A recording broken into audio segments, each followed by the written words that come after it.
affect you on a day-to-day basis? You know, the biggest impact is when people file. I mean, we have a standard graph of X percent of people file in January and X percent in February and X in March and so forth. That's going to change this year. The IRS has already extended the electronic filing. It's later than ever.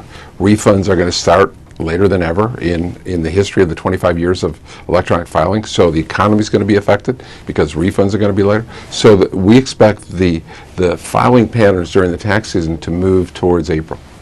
What does that mean for your hiring? Tell me a little bit about what you're expecting on the hiring front this year. How does it compare to last year? Well, fortunately, we've expanded over 10% in our locations this year. We've added over 400 locations.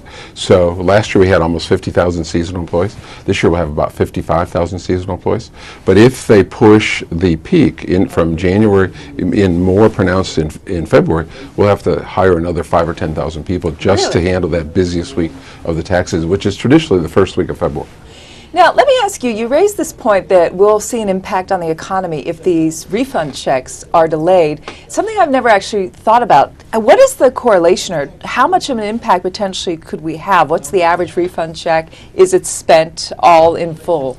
Yeah, out of the average customer in January gets a refund of over $3,000. Wow. And there's tens of millions of people that file, and they spend half of it the first day and the balance of it within the first week. So it's a lot of money hitting the economy in January that's not going to hit until February this year. What's your view of the economy overall as a CEO? What's your sense of what's going on out there? Do you think things are getting better or not? I don't. Really? If you know, we're a member of the International Franchise Association. I've been in franchising for 43 years, and for the first time ever, the last 3 years, from not the last three, but ending in 2011, in 9, 10, 11, there were less franchise units in this location of all kinds, of McDonald's, of Subways, of Dunkin' Donuts, of Liberty Tax. There's less franchise units of all kinds than each of the preceding year. That's happening because the funding, the financing for franchising is drying up.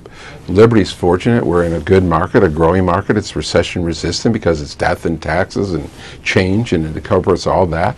But the rest of the small businesses are suffering from just primarily not so much the recession, which is harmful, but just the lack of funding for small business in general.